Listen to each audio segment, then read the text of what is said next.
ሰላም ጤና ይስጥልን ክቡራን ተመልካቾቻችንና አድማጮቻችን ዘውዱ መንግስቴ ነኝ ከዚህ ከአገረ እንግሊዝ። አሁን የዘውዱ ሾው አጫጭር ዜናዎችን አቀርብላችኋለሁ፣ አብራችሁን ቆዩ። በቅድሚያም ርዕሶቹን ነው።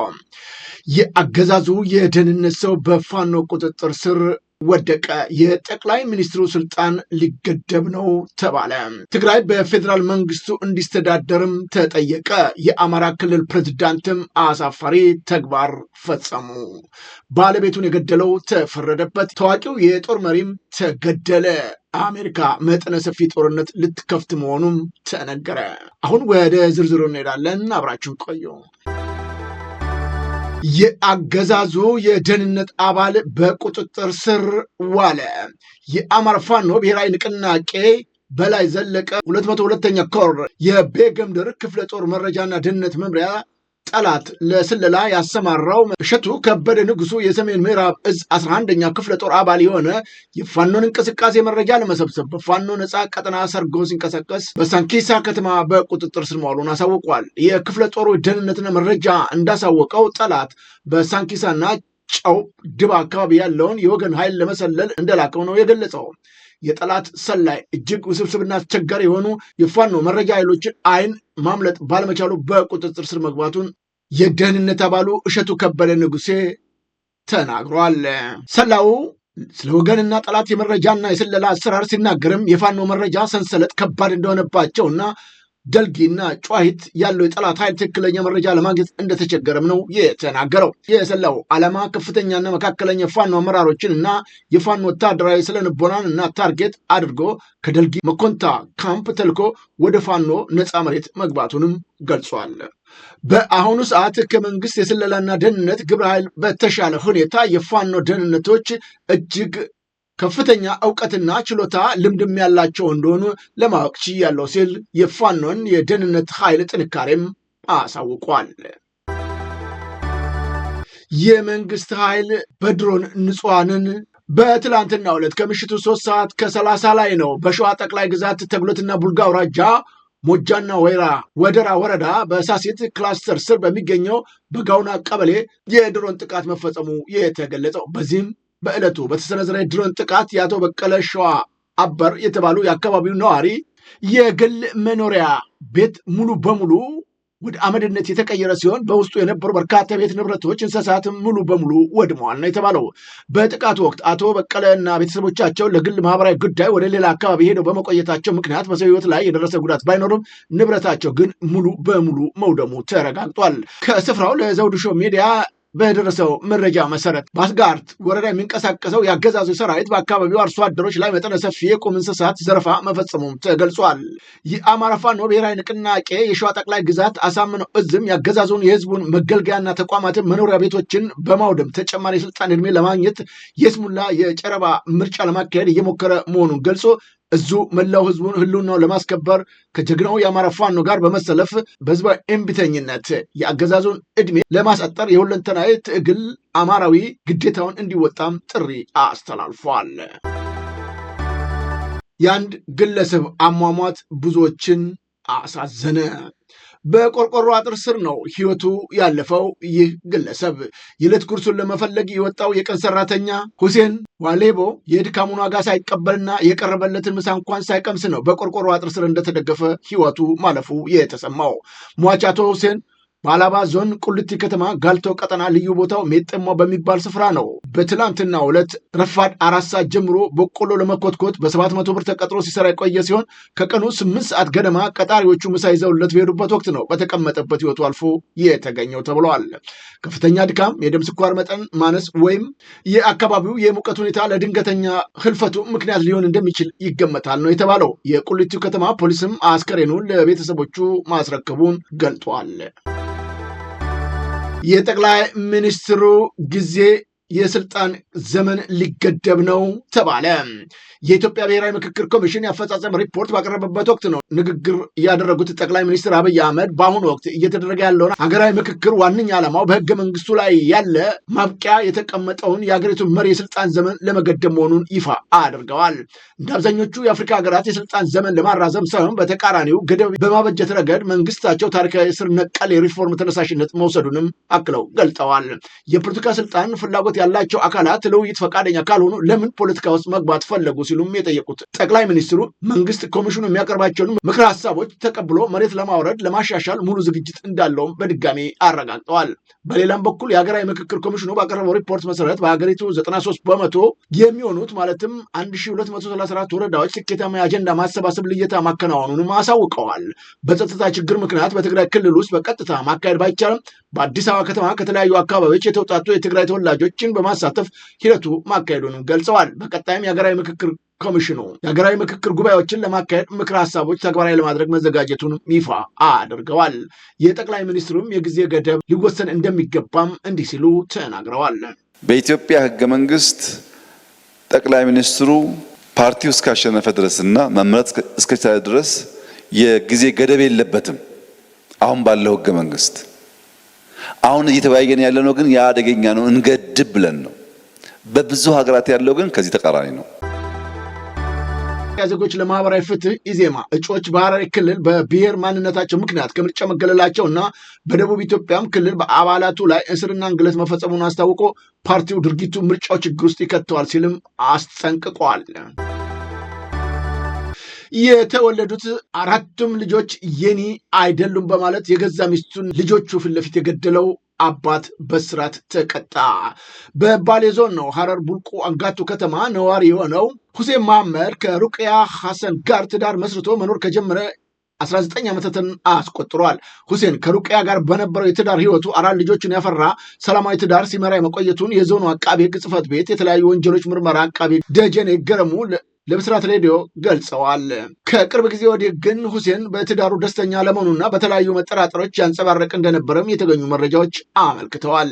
ለዚህም ምንም አይነት ማስረጃ ሆነው የተገኘ ነገር ሳይኖር በ19 ዓመታት የትዳር ጉዞ የተፈጠሩትን 4 ልጆች የኔ ፍሬ አይደሉም የሚል እምነት አሳድሮ ነው የተለያዩ ግጭቶች ከተለያዩ ሰዎች ጋር ፈጥሯል። ባል ሚስቱ በወደቀችበት አንገቷን የተለያየ የሰውነት ክፍሎቿን በመምታት ጭካኔ በተሞላበት ሁኔታ ልጆቿ ፊት እናታቸውና የባለቤቱን ህይወት ያጠፋው። ክሱን የተመለከተው የባሌ ዞን ከፍተኛ ፍርድ ቤትም ግንቦት 5 2018 ዓ.ም በዋለው ችሎት ተከሳሽ ምንም የተረጋገጠ ማስረጃ ሳይኖረው ልጆቹ የኔ አይደሉም ብሎ በመጠራጠር በባለቤቱ ላይ የፈጸመው የወንጀል ድርጊት እጅግ ነውር፣ ጭካኝና ከባድ እንዲሁም ከነውር የወንጀል ሪኮርድ ጋር ተዳምሮ በዕድሜ ልክ እስራት እንዲቀጥ የተወሰነበት መሆኑ ታውቋል። የደብረ ማርቆስ አውሮፕላን ማረፊያ ወይም ኤርፖርት ስራ ጀመረ። የኢትዮጵያ አየር መንገድ የመጀመሪያ በረራውንም ወደ ደብረ ማርቆስ ማድረጉ ነው የተገለጸው። የአካባቢው ማህበረሰብ ለብዙ ዓመታት ሲጠብቀው የነበረው የአውሮፕላን ማረፊያ ግንቦት 8 2018 ዓመተ ምህረት የመጀመሪያውን የሙከራ በረራ በስኬት አስተናግዷል። የሙከራ በረራው መሳካቱን ተከትሎ በቀጣይ መደበኛ በረራዎች እንደሚጀምሩም ተገልጿል። የደብረ ማርቆስ ከተማ አስተዳደር የአውሮፕላን ማረፊያውን መከፈት የከተማው የትራንስፖርት ተደራሽነት ከማሻሻሉ በላይ ለኢንቨስትመንት መስፋፋት፣ ለቱሪዝም መነቃቃት፣ ለንግድ ትስስር ከፍተኛ ሚና ይጫወታልም ብለዋል። እንዲሁም ለወጣቶች አዲስ የስራ ዕድል ይፈጠራልም ነው የተባለው። የደብረ ማርቆስ ነዋሪዎች የአየር ማረፊያው መሰራቱን አመስግነው ይሁን እንጂ ከምንም የሚቀድመው ሰላምና ጸጥታ ነው። ልጆቻችን መውጣትና መግባት በማይችሉበት መከራና ስቃይ እያዩ ባለበት በዚህ ወቅት ቀዳሚ ሊሆን የሚገባው የልጆቻችን ሰላምና ደህንነት መሆን ይገባዋልም ሲሉም ተናግረዋል። የአማራ ክልል ፕሬዝዳንት ጽሕፈት ቤት ከህጋዊ አሰራር ውጭ ብልጽግናን ምረጡ ሲል የቀረበውን የቀስቀሳ ጥሪ ነውር ተግባር ተባለ። የአማራ ክልል ፕሬዝዳንት ጽሕፈት ቤት ብልጽግናን ይምረጡ ሲል በዛሬው ዕለት በይፋ የፌስቡክ ገጹ ያስታወቀ ሲሆን ይህ ድርጊት የመንግስትን ወይም የጋራ የሆነ ንብረትን በመጠቀም የተደረገ የምርጫ ቅስቀሳ መሆኑ ታውቋል። ድርጊቱ የመንግስት ንብረት ለፓርቲዎች የምርጫ ቅስቀሳ መዋል ክልከላ የጣሰም ነው ተብሏል። የፕሬዝዳንት ጽሕፈት ቤቱ የክልሉን ፕሬዝዳንት አረጋ ከበደ በባህር ዳር ከተማ ምርጫ ክልል በመወከል ለክልሉ ምክር ቤት የብልጽግናን ፓርቲ በመወከል እጩ ተወዳዳሪ ናቸው ያለ ሲሆን ብልጽግናን ይምረጡ ሲልም ይፋዊ ጥሪ አስተላልፏል። በተረጋገጠው የፕሬዝዳንቱ ጽሕፈት ቤት ፌስቡክ ገጽ የተጋራው መልእክት ያረጋን ምስልና የፓርቲውን ምልክት በጋራ ይዟል። ለምርጫ ቅስቀሳ ተቃዋሚ ፓርቲዎች ይህንኑ ገዢ ፓርቲ የመንግስት ንብረት ለፓርቲው ቅስቀሳ መጠቀም እንደማይችሉ ይታወቃል። በምርጫ ህጉ መሰረት የብዙሃንም የሆነ ሀብትን ለግል ፓርቲ ጥቅም መዋል የተከለከለ ቢሆንም ይሁን እንጂ የአማራ ክልል እንዲህ አይነት ነውር ተግባር መፈጸሙ እጅግ አሳዛኝ ነው ተብሏል። የትግራይ ክልል ስልጣን የሚረከብ አዲስ ኃይል እንዲመጣ ፌዴራል መንግስት ኃላፊነት ወስዶ ግፊት ሊያደርግ ይገባል ተባለ። ጀነራል ሳሞራው ዩኑስ ጥሪ ያቀረቡ ሲሆን ሰሞኑን የተደረገው የፈረሰ ምክር ቤትን ተጠቅሞ ውዝፍ አመራር ወደ ስልጣን የመመለስ ተግባር ህዝቡን ለከፍተኛ ስጋት፣ ጭንቀት የዳረገ ክስተትም ነው ብለዋል ጀነራሉ። ጀነራል ሳሞራው ዩኑስ ወቅታዊ የትግራይ ፖለቲካ ሁኔታን አስመልክተው በትግርኛ ቋንቋ ባካሄዱት ቃለ ምልልስ የህወሓት አመራሮች ሰሞኑን የወሰኑት ህገወጥ ውሳኔ ህዝባዊ ድጋፍ ያለው እንዲመስል ብዙ የፕሮፓጋንዳ ስራ ቢሰራበትም እውነታ ግን ከመቶ በማይበልጡ ሰዎች ምክክር ብቻ ውስጥ ለውስጥ ተወስኖ ተግባራዊ የተደረገ የጥቂት ፍላጎቶች መሆኑን አብራርተዋል። ድርጊቱ በጣም መጥፎ ሲሉ የገለጹት ጀነራል ሳሞራው በሀገርም ውስጥ ሆነ በውጭ የሚገኙ የትግራይ ተወላጆች በዚህ ድርጊት እጅግ መቆጣታቸውን ገልጸው የዚህ ዋና ዓላማው ደግሞ ስልጣንን ለማስቀጠልና ከተጠያቂነት ለማምለጥ ታሳቢ ያደረገ ተግባር ነው ብለውታል። በጀነራል ሳሞራው እምነት ይህ የእንቀጥላለን ስጋት የፖለቲከኞቹ ብቻ ሳይሆን የክልሉ ወታደራዊ አዛዦቹ ስጋት ጭምር እንደሆነም በማብራራት ሁሉም ተቀናይተው ይህንን ያስፈጸሙበት ምክንያት ተጠያቂ እንሆናለን ከሚል ስጋት የመነጨ እንደሆነም አብራርተዋል። የፌዴራል መንግስቱ ጉዳዩን በረጋ መንፈስ እና በብስለት ሊፈታው እንደሚገባና አስተዳደሩንም እንዲቆጣጠርም ጥሪ አቅርበዋል። አሁን ወደ ውጭ ዜናዎች እናመራለን። ሱዳን የሱዳን ጦር በዳርፉር የሚገኘውን የፈጥኖ ደራሽ ኃይሎች ዋና የኋላ ደጀን ማዕከል ላይ ጥቃት ፈጸመ። የሱዳን መከላከያ ሰራዊት ከቻድ የጦር መሳሪያና የትጥቅ አቅርቦቶች በሚቀበለው የፈጥኖ ደራሽ ኃይሉ ዋና የሎጂስቲክ ማዕከል በሆነችው ኒያ ከተማ ላይ ለ5 ተከታታይ ቀናት ጠንካራ ጥቃቶች መሰንዘሩ ነው የታወቀው። በዚህም ጥቃት ኢላማ የተደረጉት የአየር ማረፊያ፣ የጥይት ማከማቻና የነዳጅ ዲፖች፣ የአየር መቃወሚያ ይዞታዎች፣ የህዝብ ማዕከላቶች፣ ድሮን ማስወንጨፊያ መሰረተ ልማቶች እንደሆኑም ታውቋል። የፈጥኖ ደራሹ ኃይል በሱዳን ጦር ይዞታዎች ላይ ብርቱ ግፊት ማድረጋቸውን በቀጠሉበትም ወቅት በዚህ በሱዳን ያለው ሁኔታ በተለያዩ ግንባሮች በአንድ ጊዜ እጅግ በጣም ውጥረት እንደነገሰበት ታውቋል። ደቡብ አፍሪካ በደቡብ አፍሪካ የኢትዮጵያውያን ሱቆች እየፈረሰ መሆኑ ተነገረ። በደቡብ አፍሪካ መጤ አፍሪካ ያለ ይደርስ የነበረው ጥቃት ጋብ ያለ ቢመስልም ህገወጥ ግንባታ በሚል ምክንያት የበርካታ ስደተኞች ሱቆች በጸጥታ ኃይሎች እየፈረሰባቸው መሆኑን በጆሃንስበርግ የሚኖሩ ኢትዮጵያውያን ተናግረዋል። ድርጊቱን የገለጹት አንድ ነዋሪ ነገሩ ሂድ አትበለው ግን እንዲሄድ አድርገው ነው ሲሉም እርምጃውን በስደተኞች ላይ ተጨማሪ እንግልት እየፈጠረ መሆኑን አስረድተዋል። በደቡብ አፍሪካ አነስተኛና መካከለኛ የሸቀጥ መደብሮች መካከል አብዛኛው ኢትዮጵያዊ መሆናቸውም ይታወቃል። ታዲያ እነዚሁ ኢትዮጵያውያን ትዳርና ልጆቻቸው መስርተው ከ10 እስከ 20 ዓመታት የኖሩ ሲሆን ወደ ሀገራቸው መመለስ ቢፈልጉ እንኳን በአገር ቤት የመኖሪያ ቤትና ልጆቻቸው የትምህርት ቤት አቅርቦት ችግር ስጋት በመሆኑ አሁንም በደቡብ አፍሪካ ባለው ችግር ሁኔታ ውስጥ ለመቆየት መገደዳቸውን ተናግረዋል። በኢትዮጵያ መንግስት በኩል እየተደረገ ያለው ነገር ደካማ በመሆኑ ምክንያት አደጋው አሁንም በኢትዮጵያኖች ላይ እጅግ የከፋ መሆኑን ታውቋል። አሜሪካ በኢራን ላይ መጠነ ሰፊ ጦርነት ልትከፍት እንደሆነ ተዘገበ። በአሜሪካ በቀጣዩ ሳምንት በኢራን ላይ መጠነ ሰፊ ጦርነት ለመክፈት መዘጋጀቷን የኒውዮርክ ታይምስ ጋዜጣ የዋይት ሀውስ ምንጮች ዋቢ በማድረግ ነው የዘገበው። እስራኤልና የአሜሪካ ለጥቃቱ ሙሉ ዝግጅት ማድረጋቸውን የጠቆመው ዘገባው ድርጊቱ ካለፉት ግጭቶች የከፋ ሊሆን እንደሚችልም አሳውቋል። በሌላም በኩል አርቲ የዜና ወኪል እንደዘገበው አሜሪካ የኢራንና የኒኩለር ዩራኒየም ይዞታቸውን ለመቆጣጠር እግረኛ ጦር ጭምር ልትጠቀም ትችላለችም ነው የተባለው። የፕሬዚዳንት ዶናልድ ትራምፕ ዋና ዓላማ የኢራንን ዩራኒየም በእጅ ማስገባት እንደሆነ የጠቀሰው ዜና ወኪሉ ይህ እርምጃ በቀጠናው ላይ እጅግ አስከፊ ክስተት ሊያስከትል እንደሚችልም አስጠንቅቋል። የጦር መሪው መገደሉ ተገለጸ። ፕሬዚዳንት ትራምፕ ነው የአይሲስ መሪ መገደሉን ያሳወቁት። የአሜሪካ ፕሬዚዳንት ዶናልድ ትራምፕ በዓለም አቀፍ ደረጃ የአይሲስ ሁለተኛ መሪ መሆኑን የሚነገረው አቡ ቢላል ማኑኬ መገደሉን አሳውቀዋል። ፕሬዚዳንቱ ትራምፕ በማህበራዊ ትስስር ገጻቸው እንዳሳወቁት አቡ ቢላል አልሙኖኪ የተገደለው የአሜሪካና የናይጄሪያ የጦር ኃይሎች በጥምር ባካሄዱት ኦፕሬሽን እንደሆነም ገልጸዋል። ቦይንግ 737 ማክስ አደጋ ህይወት ላጠፋው ቤተሰብ $49.5 ሚሊዮን ካሳ ተፈረደበት። በቺካጎ የሚገኘው የፍርድ ቤት ዳኞች እንደ አውሮፓ ዘመን አቆጣጠር በ2019 በኢትዮጵያ አየር መንገድ የቦይንግ 737 ማክስ አውሮፕላን አደጋ ህይወቷ ለጠፋው አሜሪካዊት ሳማያ ቤተሰቦች የ$49.5 ሚሊዮን የካሳ ክፍያ እንዲፈጽም ወስኖበታል።